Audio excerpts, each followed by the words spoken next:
araw po sa lahat at sa ating mahal na guro na si Sir Leo at sa aking kaklase sa Catholic Filipino Academy Homeschool.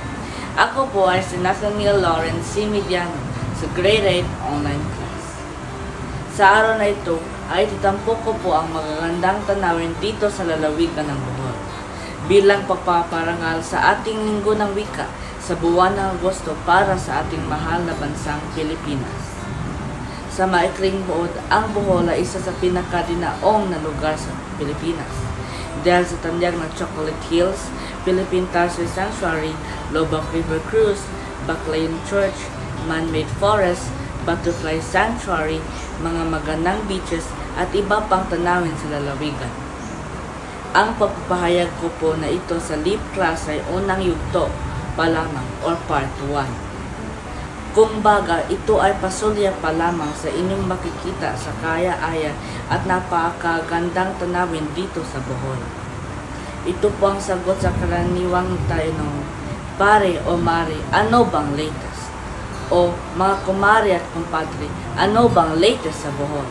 Sige, tara na, tanawin natin ang iba't ibang kaganapan o latest event sa Bohol. Hello! Magandang pagdating po dito sa bayan ng Bohol, sa mahal na bansang Pilipinas. Ang unang bago ay ang Bohol Show Ocean Fantasy. Talaga namang pinaka-latest po ito mga kaklase ko, pagkatapos ng mahigpit na pagsasanay ng mga Boholano at mga tagaganap na akrobatiko. Sa wakas, ang Bohol Show Ocean Fantasy ay binuksan sa publiko ngayon lang Mayo 2024. Diba, pinaka-latest po. At talaga namang mamamangha ka sa pinakabago at pinakaunang theater or pagsasadula na ito dito sa Bohol. Ito ay pinagsama-samang pagsasadula ng mga katutubong sayaw ng Pilipinas tulad ng tinikling, sayaw sa banga or palayok dance, Sandugo Festival Dance in Bohol at ng world-class circus, acrobatic at magic show. Makikita mo dito ang galing ng mga Filipino Bolano sa pagsasayaw ng mga katutubong indak na hango pa natin sa ating kauna-unang ninuno. Kung ikaw ay isang dayuhan sa Bohol, dito makikita mo sa teatro na ito ang kultura naming mga Pilipino na talaga namang kamangamangha at kahanga-hanga. Dito nailalawan natin bilang Pilipino ang ating magagandang kultura at magigiliw na pangtanggap ng mga bisita sa ating bansa o lalawigan. Ang ikalawang bago ay ang H Resort The Coral Cliff Hotel.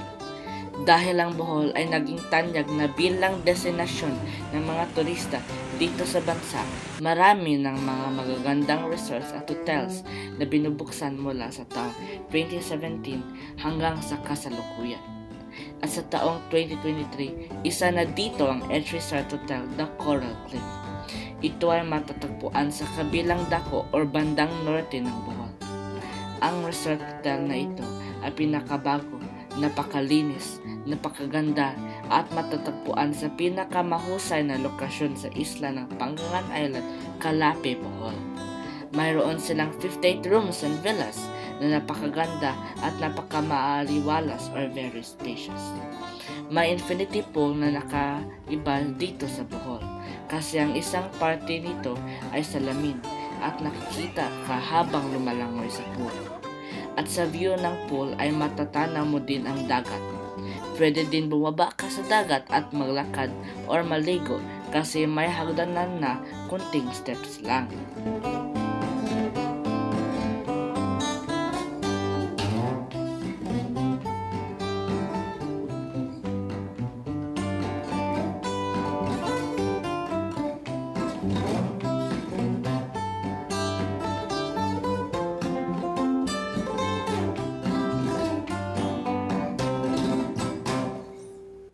May restaurant or kainan din na nag-offer ng local at international cuisine.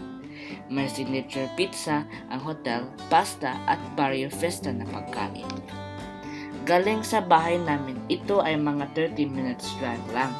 At dahil napakalapit sa bayan namin at napakaganda ng facility, ambience, food, infinity pool at sunset, 5 stars sa akin. Tips: the resort offered day use. So pwede hindi magstay, mag-daytime use lang sa amenities, mag-dine-in, etc. The entrance is 400 pesos, part of it is consumable. Ang ikatlong bago ay ang Oceanica Resort Panglao, formerly South Palm Resort Panglao. Ito ay isa sa pinakamaganda ng resort dito sa Bohol dahil dito mo matatagpuan ang pinakamahaba, pinakamaputi at pinakamagandang white sand beach sa buong lalawigan ng Bohol. Oceanica Resort Panglao dazzles with its unique blend of spectacular seascape, cool villas, and warm Boholano hospitality. Just a few steps from the beach, the tropical-styled rooms frames a panoramic glimpse of the sea. Their first-class amenities cater to a wide range of activities, including sports, business, and recreation. The fresh produce and live catch from their own farm are delivered straight to their kitchen to give us the freshest food and the best dining experience. Featuring a traditional Filipino ambience along the longest beach front waters of Bohol Beach, this beautiful resort is perfect for family holidays, romantic getaways, or business trips. This is the ultimate Bohol Beach holiday. Yan po ang Oceanica Resort Panglao. Tips: the resort offer a day-use activity. Day-use offer for fun in the island is 588 per person. Kasama na dito ang kayaking at stand-up paddle, use of the infinity pool and beach, use of the tennis court and gym, and South Farm fun. Day-use time is 8 a.m. to 5 p.m. So yan lang po muna, Sir Leo at mga klasiko ang pasulyap natin dito sa Bohol. Sana nagustuhan niyo ang muntik kong palabas at pag-aaya sa inyo dito sa Bohol para naman po sa kabutihan ng turismo sa bayan ng aming lalawigang Bohol. At balang araw sa bakasyon natin, kung papasyal kayo sa Bohol, pwede rin kayong kumontak sa aming tourism accredited Bohol Car and Van Services. Ang website po ay www.boholcarvanrentals.com at ang Facebook page ay Bohol Caravan Rentals. Hanggang sa susunod at magandang celebration po sa buwan ng wika. Ito po muli si Nathan at dasal ko po na lagi tayong basbasan at pagpapalain ng ating mahal na Diyos. Maraming salamat po.